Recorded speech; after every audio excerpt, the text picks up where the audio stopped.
आचरे नहीं। वे सब मूर्ख अज्ञानी भ्रमी है, नष्ट हो चुके। स्वभाव से स्वयं ज्ञानी करे हैं निज कर्म को। स्वभाव से चले भूत हट का काम क्या वहाँ। विषयों से इंद्रियों की शत्रुता मित्रता रही। उन्हें वश नहीं होना, बुद्धि का नाश वे करें। दिखे सब धर्म में दुख, सौखे हो पर धर्म से। सब धर्म में मृत्यु श्रेष्ठ, भय है अन्य धर्म में। अर्जुन बोला, किसकी प्रेरणा से ये सब इच्छा बिन कृष्ण जी। बल से ढकेलना जैसे, वैसे ही पाप आचरे।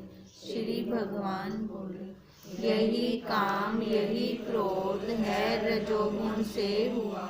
ये अधासी महापापी यहाँ तू शत्रु जान ले। धुएं से जो ढके आगे, जैसे दर्पण मैल से। मैली से ढकता गर्भ, वैसे ही ज्ञान काम से। ज्ञानी का नित्य वैरी ये, अतृप्त प्रलय अग्नि सा। बलवान काम ने ऐसे, कौनते ज्ञान है ढका। इंद्रियां मन बुद्धि ये, इसे स्थान निवास के। इनसे ही फांसता है देही को ज्ञान छीन। इससे पहले ही तू जीत ले पाठ इंद्रियां। पापी विज्ञान नाशी ये, मारना इस रीति से। देह से इंद्रियां सूक्ष्म, उनसे मन सूक्ष्म है। मन से सूक्ष्म है बुद्धि, काम है बुद्धि से परे। इस रीति से जानो, आत्म निश्चय दृष्टि से। जीतो शत्रु महाबाहो, काम रूप अजिंक्य। बोला अर्जुन कृष्ण से, आप प्रभु शंका सुनो ध्यान से। है स्थायी हितकाय में, यह कहो सत्य कर्म व ज्ञान से। शंका ये सुन के सुहासे मुख से, श्री कृष्ण जी यूं कहें। दोनों अंतिम लाभ में सम, यहाँ सत्य धर्म ही खो गए। यहाँ ब्रह्म विद्या अंतर्गत विज्ञान योग शास्त्र विषयक श्री कृष्ण अर्जुन संवाद, श्रीमद् भगवत गीता उपनिषद का सब कर्म संज्ञक अध्याय 3 संपूर्ण हुआ।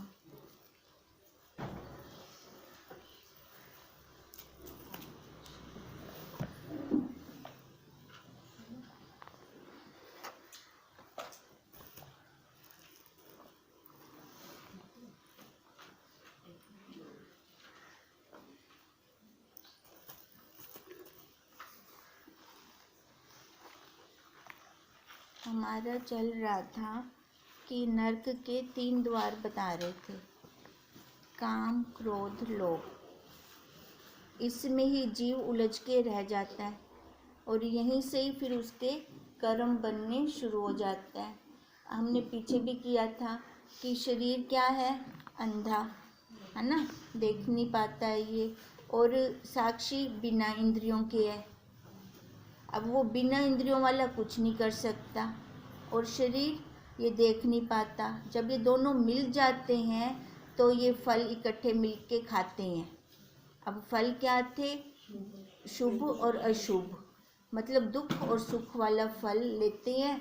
तो उससे इनके फिर पाप कर्म और पुण्य कर्म फिर बनते हैं।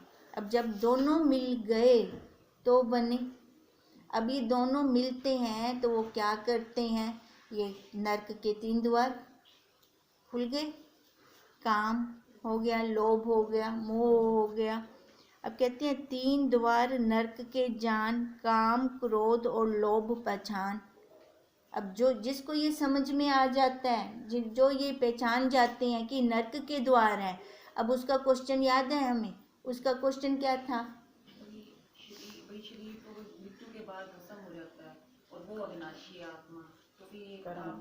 ये नर्क और स्वर्ग कौन भोगता है ना, नर्क और स्वर्ग कौन भोगता है। फिर उसका क्वेश्चन ये था, क्योंकि वो तो अविनाशी है और शरीर रहता नहीं।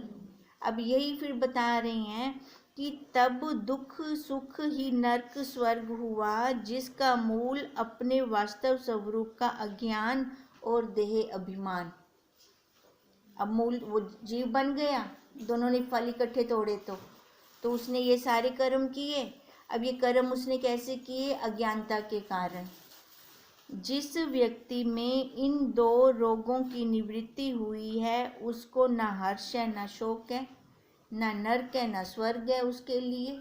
अब दो रोग कौन से? ये पाप और पुण्य के, है ना। ये मैं करूँगा तो इससे मेरे को पाप लगेगा, मैं ये करूँगा तो इससे मेरे को पुण्य लगेगा। अब जो इन दोनों को ही देखने वाला बन जाता है, दोनों से ऊपर की अवस्था में आ जाता है, तो उसके लिए स्वर्ग नरक है ही नहीं। अब स्वर्ग नरक कहाँ? बाहर जाके मिलेंगे? यहीं पे हैं, इसी देह में हम स्वर्ग नरक भोगते हैं। जिनके पास परिस्थितियाँ बहुत ज़्यादा आ जाती हैं, परिस्थितियों में घिरे रहते हैं, उनके लिए वो नरक है, नरक में जी रही हैं। और वही लोग अगर परिस्थितियाँ टल जाती हैं तो स्वर्ग में है। अब स्वर्ग आएगा ज्ञान से, बिना ज्ञान के स्वर्ग आ ही नहीं सकता, क्योंकि प्रारब्ध तो बनी पड़ी है इस देह की। इस प्रारब्ध में दुख भी है सुख भी है, मिश्रण है ना मनुष्य शरीर, दोनों का मिश्रण बना हुआ है तो आएगी। पर गुरु के ज्ञान से उसमें इतनी पावर आ जाती है कि वो इस प्रारब्ध को भी देखने वाला बन जाता है, क्योंकि प्रारब्ध इसकी है, शरीर की, उससे वो अलग हो जाता है। अलग होके तो देख रहा है, जैसे हम पड़ोसी को देख रहे हैं। अब उसको दुख सुख हो रहा है, मेरे को नहीं हो रहा।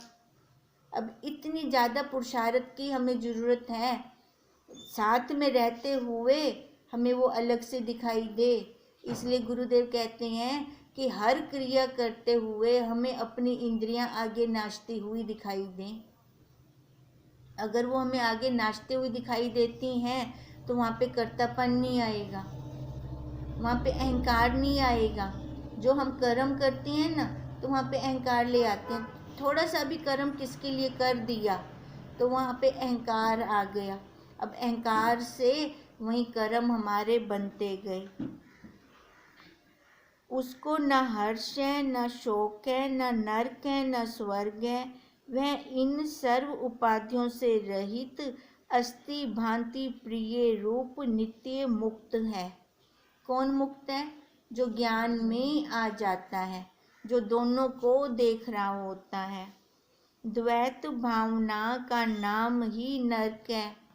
द्वैत भावना का नाम ही नरक है। देखो, दो पे खड़ेंगे ना तो वहाँ पे मान भी लगेगा, अपमान भी, है ना। सुख भी लगेगा, दुख भी लगेगा, क्योंकि वो दो पे खड़े, दोनों जोड़ियाँ, एक को लेते हैं तो दूसरा साथ में आएगा। अब इसलिए उन्होंने यही कहा कि भावना द्वैत रखी है ना, दो की रखी है ना। दो की भावना हमें जीने थोड़ी देगी।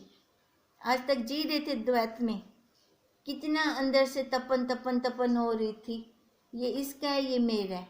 अब ये वो वाली दीवार ही हटा दो जो इसका मेरा करती है। एक दीवार ही तो है बीच में, उपाधि ही तो है बीच में। अब वही उपाधि तो तेरा मेरा करती है। अगर वही उपाधि हम हटा दें फिर तो एक हो गई। अब भूमि देखो, बंटवारा परमात्मा ने करके भेजा, भूमि का बंटवारा, आकाश का बंटवारा करके भेजा। अभी बंटवारा किसने किया? हम जीवों ने। और हम जीव बंटवारा करके फिर खुद ही दुखी हो गए। तो उसने जैसे बनाया था उसको वैसे रहने दो, क्यों बीच में दीवारें खड़ी करनी? अब इन दीवारों के पर्दों के कारण एक साइड दिखता है तो दूसरा पहलू हमें दिखता नहीं है, क्योंकि मन के अंदर ही हमारी धारणा वैसी है कि ये इसका है ये मेरा है। अब वहाँ पे अगर खड़े होके देखते हैं तो दुख के अलावा, परिस्थितियों के अलावा हमें और कुछ नहीं मिलने वाला। अगर वहाँ से हट जाती हैं, दीवार को हटा देते हैं, तो वहाँ देखो शांति शांति है। अब ये दीवारें हमने माँ की, पत्नी की, बहन की, बेटी की, भाई की, ये दीवारें लगाई हुई हैं। अब यही दीवारें, यही उपाधियाँ हटा दें तो फिर क्या है? वही परमात्मा स्वरूप, वही ब्रह्म स्वरूप, वही है। अब जब वही है तो उसमें दुख कहाँ है? उसमें नरक स्वर्ग कहाँ है? उसमें उसमें तो कुछ भी नहीं है। अब जहाँ पे कुछ भी नहीं है तो वहाँ पे क्या रहेगा? अकेला वही वही एको अहम बहु से हम, बस अकेला वही रहेगा। अब उसमें तो आनंद ही आनंद है, क्योंकि हमारा स्वरूप यही है। हम चाहते आनंद हैं। सारे जीव किसके पीछे भाग रही हैं? सुख के पीछे। एनिमल्स भी सुख के पीछे भाग रही हैं। जिसको देख लो सुख के पीछे सारे पुरुषार्थ कर रही हैं, पर पता नहीं है कि वो सुख मिलना कहाँ है। हम पकड़ रही हैं सुख को पकड़ने की कोशिश कर रही हैं, पकड़ते पकड़ते उसके पीछे पीछे जा रही हैं, पर वो कहाँ है? संसार में पकड़ते हैं हम उसको, विषयों में पकड़ते हैं। अब विषयों वाला सुख टिकेगा? एक कदम जाएंगे, वो 2 कदम हमसे आगे चला जाता है, कभी हाथ में आता ही नहीं। जब टिकाव करेंगे, अपने आप से मुलाकात करेंगे, फिर वो आनंद आएगा। वो बिना पुरुषार्थ के आनंद होगा, वो बिना उधारा आनंद नहीं होगा, वो अपने स्वरूप का स्वयं का आनंद होगा। और उसके लिए हमें किसी के पास जाने की जरूरत भी नहीं है। जब भी गर्दन झुकाई, मुलाकात कर ली, तो वहाँ पे क्या हमें देरी है तो गर्दन झुकाने की है बस, कि अंदर अपने आप को देखें, तब जाकर उसके स्वरूप के दर्शन होंगे।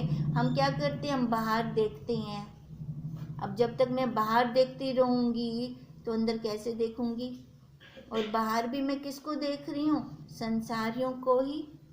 तो उनकी औरत भी अटैक करती है संसारियों की, उनके हाव भाव भी अटैक करते हैं। फिर उनके वही संस्कार लेकर मैं घर आऊँगी, फिर वो पट्टी घूमेगी आंखों के आगे। अब मैं वो सत्ता लेके आ गई, एक बार जो जागृत में देख के आ गई, बाहर संस्कार लेके आ गई, वो प्रतिभाषिक सत्ता से मैं सबको देख रही हूँ। फिर उसमें अच्छे भी आ रहे हैं, बुरे भी आ रहे हैं। अच्छे हमें इतना तंग नहीं करते, वो निकल जाते हैं, पर बुरे वहाँ फंसा जाते हैं कि उसने मेरे को ऐसे बोला, उसने मेरे को ऐसे कहा, जबकि वो वहाँ पे है नहीं, पर वो संस्कार कितने दृढ़ हो चुके हैं। क्यों हुए? क्योंकि मैं बाहर देख रही थी। अब बाहर देखना जब तक बंद नहीं होता तब तक ये नर्क है, द्वैत है।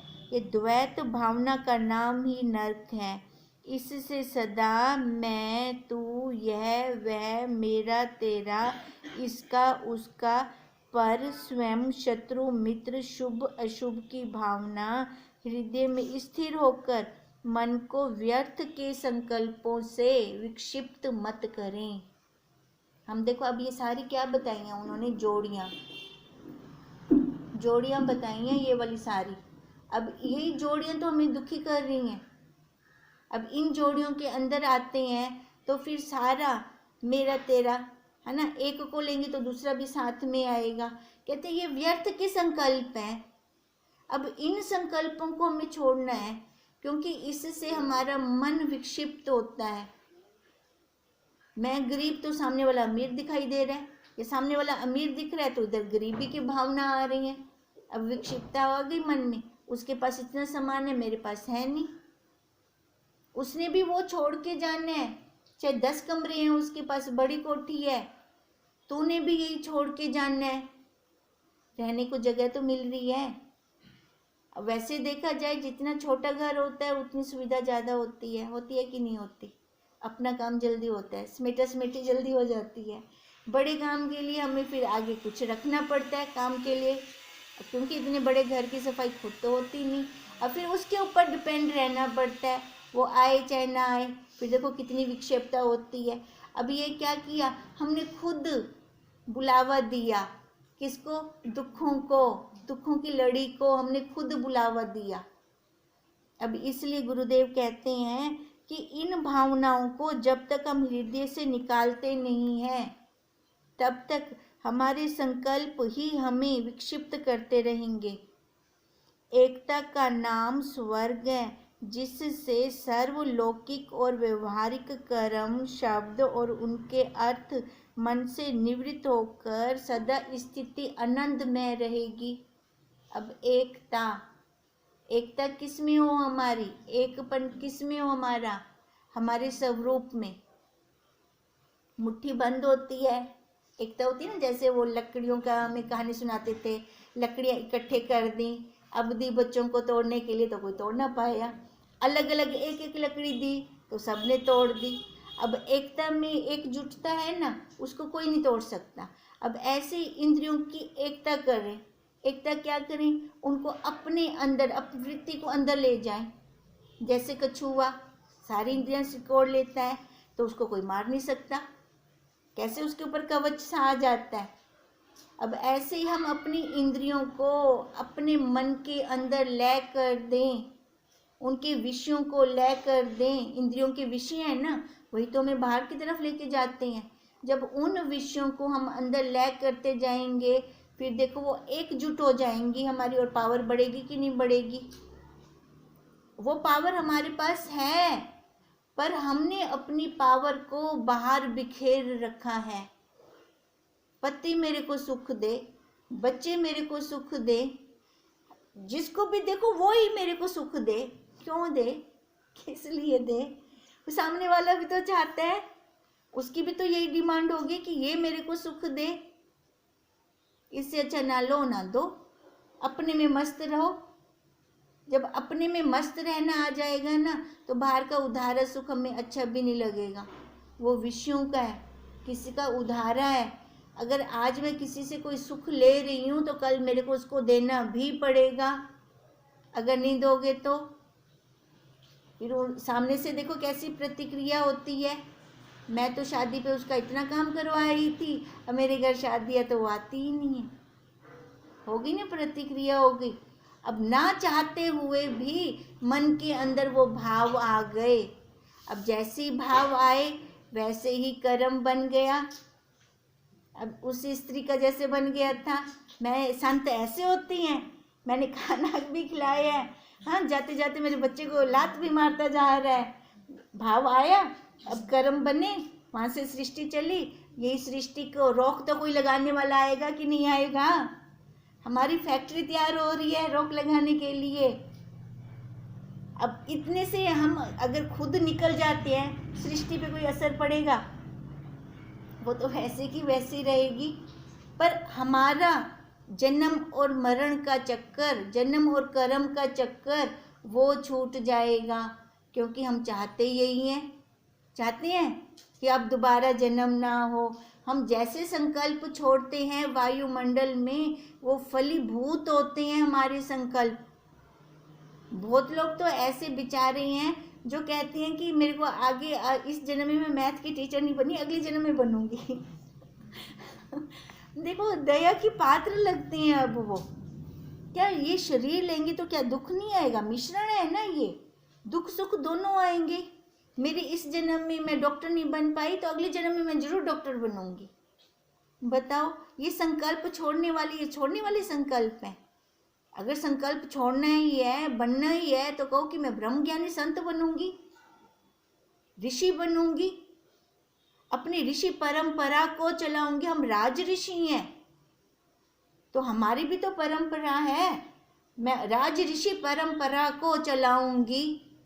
अगर भी दूसरे नहीं छोड़ सकते कि ये मेरा लास्ट जन्म है, तो कम से कम यही संकल्प तो हो, यही तो संकल्प निकले हमारे। अब अगर संकल्प ही हमारे राग द्वेष वाले हैं या संसार वाले हैं, तो देखो जो हम छोड़ते हैं ना वही हम पाते हैं फिर नेक्स्ट जन्म में भी। मन को व्यर्थ संकल्पों से विक्षिप्त ये रखती हैं वृत्तियां हमारी, और एकता का नाम स्वर्ग है, जहाँ पर सारी वृत्तियां हमारी लय हो जाती हैं, जिससे सर्वलौकिक और व्यवहारिक कर्म, शब्द और उनके अर्थ मन से निवृत्त होकर सदा स्थिति और आनंद हृदय में रहते हैं। देखो लौकिक और हम कैसे रहते हैं? व्यवहारिक सत्ता में। अब व्यवहारिक सत्ता में रहते हुए शरीर है तो व्यवहार है, आकार है तो व्यवहार है, ठीक है। अब इसमें रहते हुए हमारी दृष्टि कहाँ जाए? क्योंकि आकार के बिना तो कोई कर्म हो ही नहीं सकता। होगा आकार के बिना कोई भी कर्म? अब मिट्टी मिट्टी मिट्टी हो, मेरे को पानी पीना है, अब मैं जब तक मटका नहीं बनाऊंगी, वो कसौरा नहीं बनाऊंगी, तो पानी पी सकती हूँ? आकार बनाया ना व्यवहार के लिए। पर आकार में, ये व्यवहारिक सत्ता में रहते हुए भी हमारी दृष्टि कहाँ जाए? मिट्टी पे, क्योंकि मिट्टी ही सत्य है, मटका सत्य नहीं है। हम लोग भूल क्या कर बैठे? उस सत्ता को तो ना देखा, मिट्टी को ना देखा, हमने किसको देख लिया? मटके के आकार को, मटके को देख लिया, उसके रंग रूप आकार को देख लिया। जैसे बर्तनों में वैरायटी हो गई, हम उसी में फंस गए, उसके रंग रूप में फंस गए, ये अच्छा है ये बुरा है। अगर उस सत्ता पे जाएं, मिट्टी पे जाएं, उसमें अच्छा बुरा है क्या? उसमें तो कोई भी अच्छा बुरा नहीं है।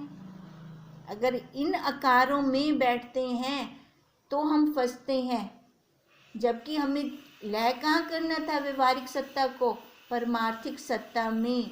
अब व्यवहारिक सत्ता के जो संस्कार थे, हमारे पास मटका नहीं है, पर उसके संस्कार को मैं और जगह पे भी बैठ के याद कर रही हूँ। प्रतिभाषिक सत्ता आ गई। अब उस प्रतिभाषिक सत्ता से मैं कर्म बना रही हूँ। व्यवहारिक सत्ता से हमारे कर्म कम बनते हैं, हमेशा ध्यान में रखना ये बात। प्रतिभाषिक सत्ता से, क्योंकि सामने वाले ने व्यवहार में एक लाइन मेरे को बोली, अब प्रतिभाषिक वो है नहीं मेरे पास, पर उसके वो संस्कार मैं बार बार रिपीट कर रही हूँ।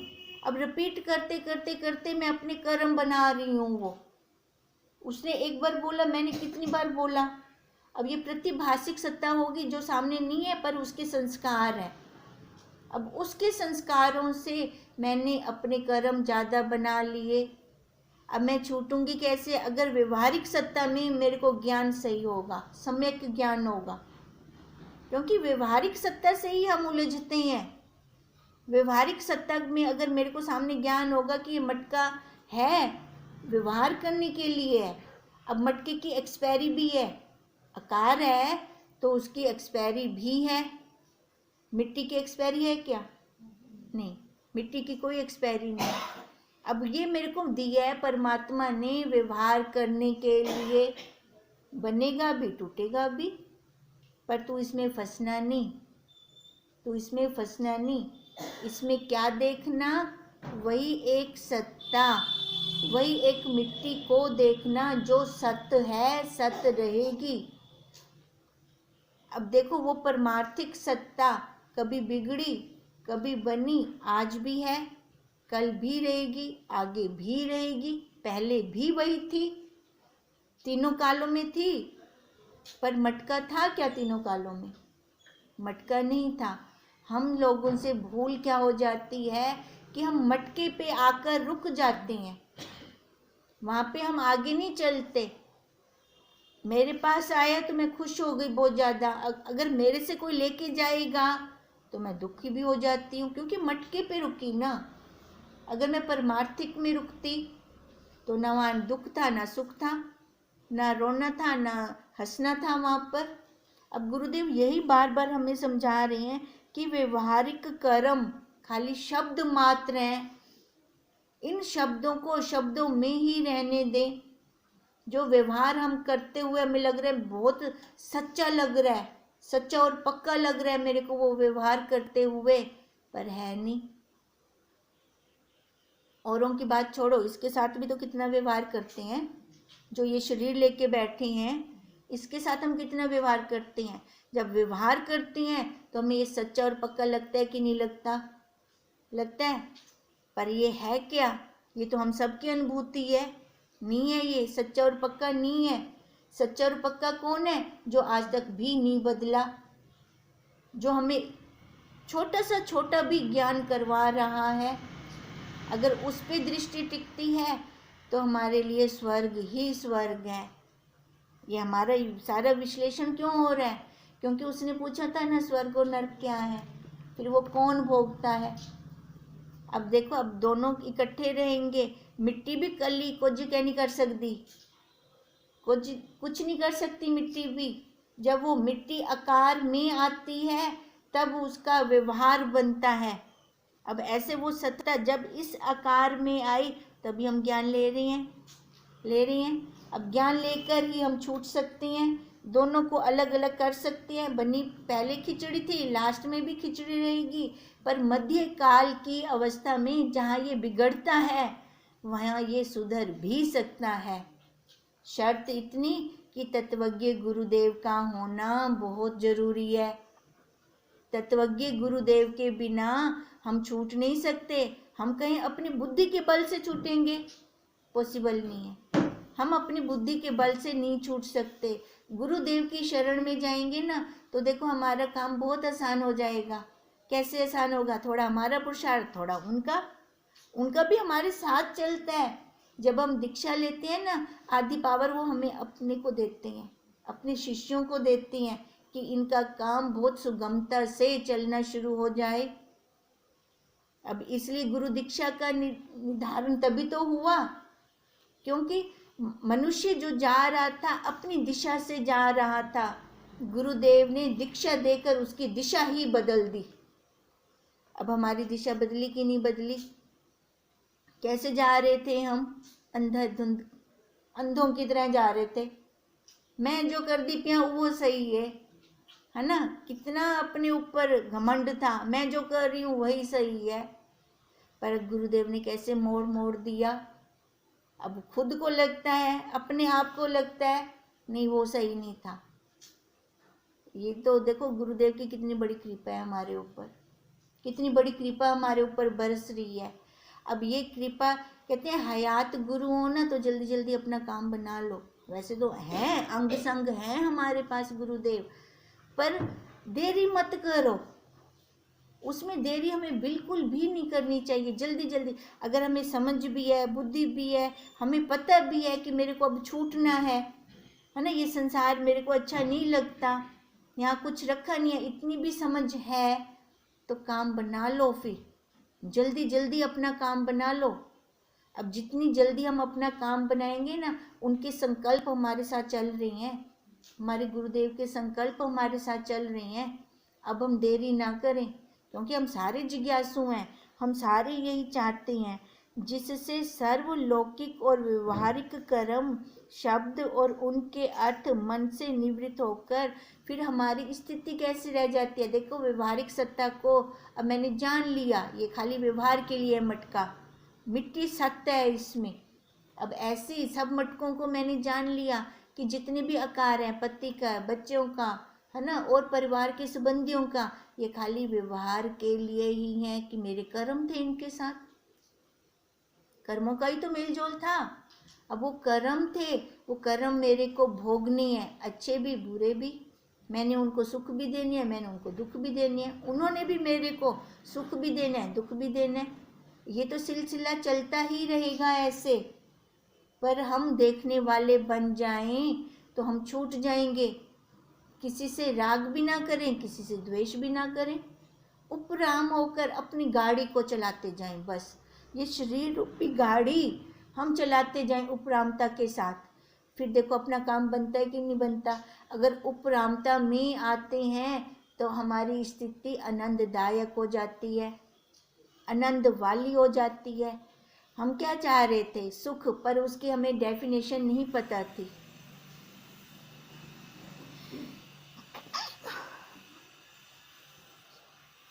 देखो वो सुख हम ढूंढ रहे थे विषयों में, अब पर गुरुदेव ने हमें वो सुख, वो आनंद हमें कहाँ दिखाया? अपने स्वरूप में। जब हम अपने स्वरूप में आते हैं तब जाकर बाहर के विषयों से निवृत्ति हो जाती है। इस जगत के व्यवहार, इस जगत के बाहर कोई स्वर्ग नरक नहीं है, सब कुछ यहाँ ही है। ये परिस्थितियाँ आती हैं ना और हमें ज्ञान नहीं है तो वो नरक है हमारे लिए। परिस्थितियाँ आएंगी ही आएंगी, ये पक्की बात है। ज्ञान हो गई तो क्या परिस्थितियाँ आनी बंद हो जाएंगी? नहीं, आएंगी वो, क्योंकि प्रारब्ध है इसकी, आएंगी। पर ज्ञान में हमें ना वो भासती नहीं है, हमें वो लगती नहीं है, और अज्ञान में वो पहाड़ जैसी लगती हैं। अब इसलिए अब स्वर्ग नरक कहाँ हुआ? यहीं पर हुआ। शुभ अशुभ भी यहाँ ही करता है और यहाँ ही उनका सुख दुख भोगता है। इससे बाहर कुछ नहीं है। यह केवल मूर्ख और वेद वाक्य से अज्ञात अज्ञानियों की कपोल कल्पना है। कौन सी कल्पना है? स्वर्ग नरक की। अच्छे कर्म करेंगे तो स्वर्ग मिलेगा, बुरे कर्म करेंगे तो नरक मिलेगा। अब ये बताओ कि किसने देखा स्वर्ग और नरक? किसने देखा? अब जो देखने के लिए, मानो किसी ने भी देखा, देखने के लिए जो भी गया वापस आया, उसने हमें बताया? किसी ने भी नहीं बताया। तो ये सारी कपोल कल्पना है, हमारी मन की बनाई हुई कल्पना है। ये कल्पना भी संतों ने क्यों बनाई? उन्होंने बनाई ना। क्यों बनाई? कि अच्छे कर्मों में प्रवृत्त हों, बुरे कर्मों से हटें, अच्छे कर्मों की तरफ आएं। क्योंकि वो दंड, जैसे यहाँ की न्यायपालिका दंड धारा बनाती है ना, ये वाली धारा लागू होगा, ये कर्म करोगे तो ये वाली धारा लग जाएगी। ऐसे ही हमारे संतों ने भी क्या कर दिया, नहीं तो तू पशु बन जाएगा, ऐसे कर्म करेगा तो। फिर देखो मनुष्य योनि में भी कैसे कैसे जीव हैं। तो नहीं तो नीच कर्म करेगा तो बाहर रहेगा, ठंडी गर्मी, कैसे कैसे कैसे लोग हैं जो सर्दी में बाहर पड़े होते हैं, कैसे ठुठर रहे होते हैं। अब ये मनुष्य योनि में भी तो आ गई ना वैरायटी, कर्मों के हिसाब से आ गई। अब इसलिए कहते हैं ये वेद वाक्य से अज्ञात अज्ञानियों की कपोल कल्पना है। दूसरा कोई इसके कर्मों का फल देने वाला नहीं है। कोई बैठा नहीं है कि हमें स्वर्ग नरक में भेज देगा। स्वर्ग नरक यही परिस्थितियों के अकॉर्डिंग है, जैसे हम कर्म करेंगे। अब दोनों मिलकर जब फल खाते हैं, फल कैसा खा रहे थे? चोरी का फल खा रहे थे ना दोनों मिलके। अब दोनों ने मिलके चोरी का फल खाया, जो चोरी की, तो फिर उसका सजा भी तो होगा, दंड भी तो भोगना पड़ेगा। अब हम जो फल खा रहे थे अज्ञान काल में, चोरी का खा रहे थे। कैसे चोरी का खा रहे थे? कर वो रहा था, सत्ता अगर वो पीछे से ना दे तो ये हाथ उठा के दिखाए, पर हम क्या कह रहे थे? मैं कर रहा हूँ, है ना। उसका किया अपने ऊपर थोप रहे थे, उसको इग्नोर मार रहे थे। वो खाली आत्मा है, बस आत्मा है पे तो मैं करदा पे आना। अब वो डेफिनेशन ही नहीं पता थी, समझ ही नहीं थी। अब जैसे बच्चे को खाली आत्मा का ज्ञान है बस, अब आगे उसको समझ थोड़ी है। अब वो गुरुदेव ने जब आके खुलासा किया, अरे देख वो है, वो तो अंदर भी है बाहर भी है, हर जगह है। अब इसमें आई है पर तू जानती नहीं है, तो जीव बन बैठी दोनों के साथ इकट्ठे मिलकर। अब कहते हैं यहीं से कर्मों का सिलसिला हमारा शुरू हो गया। यह आप ही कर्म करता है और आप ही उसके फल की आशा रख कर सुख और दुख भोगता है। ये आप ही कर्म करता है। आप मतलब वो जीव बनकर खुद कर्म कर रहा है, और खुद ही फिर पाप भी और पुण्य भी, सुख भी दुख भी। ये मैं कर्म करूँगा, भूखों को रोटी खिलाऊंगा तो पुण्य होगा, है ना। ये खुद उसने किया ना, आशा रख ली ना आगे। अब जो हम संस्कार रखते हैं ना, जिस भाव से जो भी कर्म करते हैं, वो भाव हमारा फलीभूत होता है। अब मैं ये कर्म करूँगा तो यहाँ पे मेरे को पाप लगेगा, कर्तापन आ गया। अब जहाँ कर्तापन आ गया वहाँ पर पाप भी है और पुण्य भी है। अब जो अगर वो कर्म कर रहा है पर देखने वाला बन जाए दोनों को ही, पाप को भी और पुण्य को भी, दोनों को मैं देख रहा हूँ, ये कर रहा है, मैं नहीं कर रहा, ये कर रहा है, मैं देखने वाला हूँ। अब देखते देखते वो छूट जाएगा, फिर उसको थोड़ी लगेगा। अब जो कर रहा है उसको वैसे नहीं पता, उसके लिए वैसे भी नहीं बनता कुछ भी। अब जब दोनों मिलके करते हैं ना, फिर बनता है, फिर उसको कर्म लगता है। अब ऐसे ही अगर हम ये खाली देखने वाले बन जाएं तो हमारे लिए भी ना पाप है ना दुख है, ना सुख है ना दुख है, ना पाप है ना पुण्य है। जैसा बोता है वो वैसा फल पाता है। जैसे गुरु नानक जी का वाक्य है, पुण्य पापी अखंड नाऊ, कर कर करना लिख ले जाऊ, आपे बीज आपे ही खाऊ, नानक हुक्मी आवे जाऊ। आप ही कर रहा है, आप ही खा रहा है, फिर खुद ही आप पे आ रहा है और आप पे जा रहा है। अब कैसे आप पे आ जा रहा है? तभी स्वामी जी कहते थे ना, देवता देखा करो, भोगा ना करो। क्यों कहते थे? इसलिए क्योंकि हम भोगने बैठ जाते थे तो वहीं पे हमारे फिर कर्म बनने शुरू हो जाते हैं। अब वही नानक जी भी यही कह रही हैं, वो अखंड है, वो कुछ भी नहीं करता, ये अपने आप ही सारा कुछ कर रहा है, आ भी रहा है, जा भी रहा है, और अपने मन से वो मान रहा है कि मैंने कर्म किए। जैसे हम एक और भी दृष्टांत लेते हैं कि बीज में अगर मैं कर्म से बीज डालती हूँ, खेत में कर्म से बीज डाल रही हूँ, मैं करके डाल रही हूँ, फिर भी फसल दे रहा है वो। अगर मैं अकर्तापन से बोती हूँ फिर भी फसल देगा। ऐसा तो नहीं है कि मैं अकर्तापन से बोऊं बीज खेत में तो वो मेरे को फसल नहीं देगा, फसल तो फिर भी देगा, पर उसमें मेरे को बेनिफिट क्या हो जाएगा कि कर्तापन, कर्म नहीं बनेंगे, है ना, कर्तापन नहीं है वहाँ पे मेरा। फल तो उसने वैसे का वैसे ही दिया, पर वहाँ पर मेरे कर्म ना बने। अब दूसरे का भी फल लिया, पर कैसे लिया? कर्मों सहित लिया।